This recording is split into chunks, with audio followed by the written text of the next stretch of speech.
We covered this bonkers hearing with Attorney General Pam Bondi, as producer Cole's making some noises over there. And it was completely off the rails. But similar to, do you remember when we got the photo of Kash Patel's notes during his hearing? And it said, "Good fight with Swalwell, hold the line, brush off their attacks, rise above." And it seemed like that first one was him complimenting himself for a fight that he had with Swalwell, that while he was still in the fight with Swalwell. Kind of weird, but I love affirmations, self-affirmations even, and I'm sure that was helpful to him. Well, now we have Pam Bondi's notes, and before I show them to you, just to remind you what took place during this hearing, you of course had her being asked about the Michael Wolff reported photos of Trump with naked, I guess he said, like, of an unclear age, women, girls who were topless and pointing at a stain on Trump's pants, and that Epstein had shown those to Michael Wolff, and that back and forth concluded with Pam Bondi going, "I'm just going to stare and be silent." The question is, did the FBI find those photographs that have been discussed publicly by a witness who claimed Jeffrey Epstein showed them to him? You don't know anything about that. Oh, that wasn't, whatever. She ends up just sitting there and staring until he reacts, and then I'll show you he did a correction because she responded during the beginning of his question to his question. Ooh, it's been a long show. Oh my gosh, my brain's like, Luke, you need to go to sleep. A brain. Yeah, by saying, well, you took money from Reid Hoffman. You sit here and make salacious remarks, once again trying to slander President Trump when you're the one who was taking money from one of Epstein's closest confidants, I believe. I could be wrong, correct me, Reid Hoffman. Okay, I will correct you. This guy you talk about has never given me a dime. You are making that up. And just by the way, how weird it is that an attorney general coming to the Judiciary Committee for an oversight hearing prepares Oppo research on the senators, plus false Oppo research, plus it's so sloppy that she says it, even though it's false. I mean, really, this MAGA DOJ stuff is getting out of hand. So we do love, of course, Senator TikTok culture. It is getting better and better as the days go on. But that's what she said. She was like, well, you took, how am I going to take a lecture from you? Correct me if I'm wrong, but you took money from Reid Hoffman. And blah, blah, blah. And I did fact check him, and from all the records that I could find, he's correct that he actually never accepted money with that. But then we get this, which is when he says she prepared Oppo research, she prepared Oppo research, which is a weird thing to do. You go into a hearing, you're the one getting questioned, but you're preparing to like flip it around on them. Bondi accidentally reveals her burn book for fiery Epstein hearing. You can see some of the photos there. And if we turn our head, you can see a whole page of the file is about Sheldon Whitehouse. And she was ready to call him out. And it says, Epstein, did you take money from Reid Hoffman? Sheldon Whitehouse, you claim to be a social justice warrior, but you're a member of us. And then it cuts off. You rail against dark money, but you work with dark money groups. And then she has one crossed off. What does that say? You talk about corruption, but you push for legislation that would... and then it cuts off. You are a total hypocrite. Oh, you haven't zoomed in. Thank you. I was still bending my head around. You're a total hypocrite. And she has it underlined. And then she has a tweet. No government officials should be above the law. And then, yeah, circled. Did you take money from Reid Hoffman?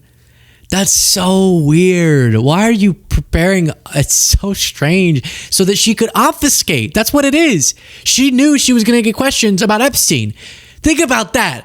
She knew she was going to get questions about her participation in a cover-up, and so she prepares Epstein-related comebacks to personally attack the senator instead of just answering the damn question. What was the other? I mean, we did a lot of Tom and stuff. We don't have to circle back on that in the segment, where she kind of had a boilerplate response and said, I don't know, ask Kash Patel. But on Epstein, she kept not answering directly questions. And it was really disturbing. And instead, she was throwing out those attacks. And then she has Jack Smith, 8 subpoenas. He targeted a Republican Congress without any legal basis. It's interesting to get insights into the mind of some of these folks during their hearings, but I mean, nothing will top Kash Patel's. I wish Bondi had those. You crushed Sheldon Whitehouse on her notes. But on the whole Epstein question, Bondi was completely unable to substantively defend what the Trump administration's been doing there. And then Adelita Grijalva, the congresswoman-elect, is still out there saying, I have not been sworn in because I'd be she's alleging the 218th vote on this discharge petition. While you watch this, please do click the subscribe button. If you appreciate the show, I would appreciate you greatly for that. And will I be able to get sworn in? I mean, I think that would be great. My family was ready to go too. Really, the only thing that I can point to, we've had with this speaker, 3 other representatives sworn in on a special in under 24 hours after the date of their election. And I am now on day 14. Have you spoken to the speaker The only directly? thing that I can distinguish. We have sent a letter. I have called. I really just want to get a date. And, Arizonans deserve to have representation in Washington. I want to be at the table when conversations are being had, co-sponsor legislation. I mean, I need to get to work, and Speaker Johnson has to do his job before I can do mine. You say we. True. True. But listen to his story because it does keep shifting. Let's see. She was elected in a special election to fill her father's seat. That's a great achievement. We applaud her. I look forward to administering the oath of office to her to make her an official member of the House as soon as we get back to regular session. Right now, Chuck Schumer holds the cards on when that can happen because he is the one that has shut down the government, and that is a problem. And Mr. Speaker, you have there were 2 others that you did swear in during pro forma sessions. Why won't you do it this time? Great question. So this was brought up yesterday. Well, you had those 2 Floridians who you did in a pro forma session when not everyone was there. Why wouldn't you do that for Rep. Grijalva? Very important question. The simple answer is those 2 Floridians had pre-scheduled a date for their oath of office, so they had all their family and friends and supporters fly into town. Everybody was here. The House unexpectedly went out of session, and so So that's his next excuse. It was his first excuse. His second excuse was the shutdown, and then we found out, wait, but you had done Republicans where you didn't need all of Congress to be in session, even though Congress can be in session, but they're not. He sent them home, but you're the one who sent them home is the other part of it too. Well, all of them aren't here. Well, why'd you send them home then? But then you've also done the pro forma, just a little short. You know what it means. We both know what it means. One of those sessions. And you did Republicans through that, so you could do her the same way. And so then now it's, I guess not the shutdown, because I could do that. It's not because people are in their districts, because I could do pro forma. It's not because of, so it's because the Republicans that I swore in had all their family in town and they were planning on it. So then Adelita Grijalva said, I'll fly my family in. I'm planning on it too. It's so weak. It's flimsy. It's flaccid. And then this. This was 2 Democratic senators confronting Mike. reopen the government so we get back to work. I mean, but this excuse just keeps on moving. Yeah, no, it's not great if you want representation. Not last week. There's 750. Wait, let me answer the question. We're happy that she got elected. She's filling her father's seat. That's fantastic. We have a long tradition here and a process of how we administer the oath to a member. You know, he served here for a while. He's going to say a bunch of mumbo jumbo. Wow. He makes librarians look riveting. So riveting. This is actually more riveting though. Michael Lawler. I'll show you Hakeem Jeffries clashing with Mike Lawler here in a second. But just to close out on this Grijalva issue and her alleging that this is in part to delay the release of the Epstein files.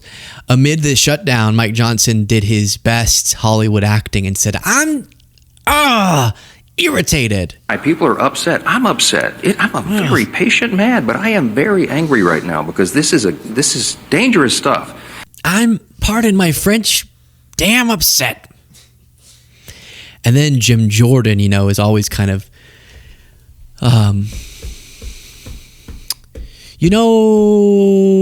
like whenever you have a bunch of little puppies. I don't know if you ever had a puppy. We had puppies twice, actually. Ugh. Loved it. I loved it. It was great. And a bunch of them, and they're all running around, and it's like you pick up. No, wait, come. Oh, wait, go back here. Wait. Right? Or kids. I'm here. They'll run around like that, and it's kind of like, how do I? That's like Jim Jordan, but it's just one guy, and it's his. The puppies in that analogy are all of his different thoughts. I don't know, but it's like you feel like you're kind of trying to herd a cat or herd a cow or whatever you herd. It's like you're trying to get him boxed in. He's just like, la, la, la, la, la. And Caitlin Collins does a good job of herding the puppies. Actually, think about this. If this were the other way around, if Republicans said, if Mike Johnson said, I voted for a Democrats are in control. I voted for a continuing resolution 6 months ago, but I'm not going to vote for it today because I want, pick the policy. We want tax cuts. We want school choice. We want some other policy. Some policies in a single policy that we were fighting for that one thing. You guys would lose your mind. You would be like, oh my goodness, you voted for it 6 months ago, but you won't vote for it now because you want this policy. And by the way, no one. That's not true. That's not fair or true. We've asked Democrats who have been on the show. You guys would have been on Republicans. I cannot believe we've asked Democrats who have been on the show what changed, and they said the one big beautiful bill passed, and it changed the Medicaid eligibility requirements. The one big beautiful bill made clear, and it changed the Obamacare subsidies. The one big beautiful bill made clear illegal immigrants can't get health care, and they don't like that. Illegal immigrants can't get health care, as you know, it's against federal law. No, they all raised their hand and said they were for it, and the bill that they fought. What happened on the debate stage is not Caitlin, what's in the one big beautiful website. bill. Go to Mike Johnson, Speaker Johnson's website, page 57. I think it's section 2041. It's talking about people with legal status. Trust us, I'll send you the interview. But it's right there, with people with legal status. For God and everybody to see. DACA, Dreamers, right refugees, asylees, and illegal migrants. Because remember, every single Democrat candidate for president said they were for it. Yeah. That's what they want. But people who are here illegally, as you know, don't have access to Medicare, Medicaid, or the Obamacare subsidies. It's federal law. It's been that way for decades. One question is about the makeup of House Republicans. You're here. Okay, so she's going to get to Grijalva. I'm just getting really like ADHD right now. And I'm just getting bored when we watch these clips. It's weird, but important, very important. And I do credit Caitlin Collins with confronting him like that, because I'll try to pull up on tomorrow's show. I forgot to grab it, but they've been posting to prove their point about undocumented immigrants, this section, because it uses the word aliens, like health, something alien. And so like, see, we told you. And then you read it, and it all has to do with different versions of lawful status, lawful alien status. Crazy word, but that's what they use. And what they post, again, is another example. And they go, idiots. And then you read the actual wording on the document they posted, and you don't just read the headline that makes it seem like it's talking about what they're talking about because of the way they speak about it. It disproves their point, again, about the federal law. And I don't know why he's waving around his papers so much. All right, now on to Grijalva. Capitol Hill tonight. A lot of your colleagues are not because you're not in session. And Speaker Johnson has said he's not bringing y'all back until there's an agreement to reopen the government. Is it clear to you why Speaker Johnson has not sworn in the new member, Adelita Grijalva, yet? Because we're not in session. It's typically done when we're all there. It's a special thing. The individual the new member gives a speech in front of Congress, sworn in by the Speaker of the House, introduced by colleagues from their delegation. That's how I've been here 19 years. It's always been done that way. So that's nothing out of the ordinary. The reason we're not here is because we've done our work. We've passed the bill that funds the government, again, at the levels Chuck Schumer agreed to, and now he won't support it because this debate is Chuck Schumer can pick common sense or he can pick the left and AOC. And right now he's picking the left and AOC after he picked common sense 6 months ago. Plain and simple, and I think the American people understand that. So you're saying because it's a pro forma session, that's why? Yeah, because there's two people on the floor, or whatever.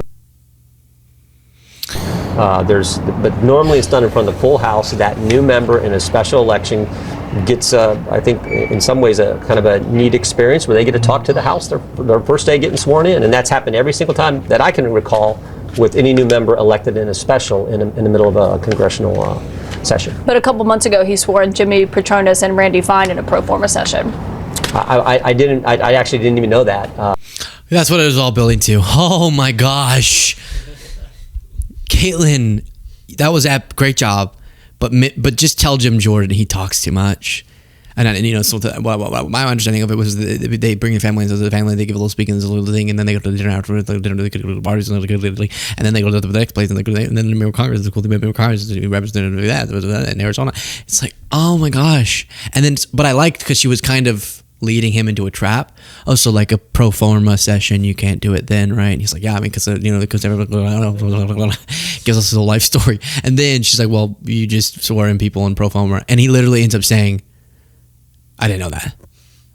So your whole big house of quick talking cards crumbled, and we herded the puppy, even though you thought we weren't going to.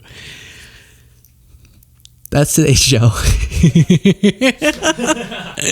Thank you all so much for watching and listening. I appreciate you. What a time. You can see I'm aging fast, guys. Just this show. Look at what's happened to my face. Just the show. That's American politics in a nutshell right now, but I enjoy it because of you. I don't enjoy some aspects of it, but I love the way that we do it up here, and then we go to now.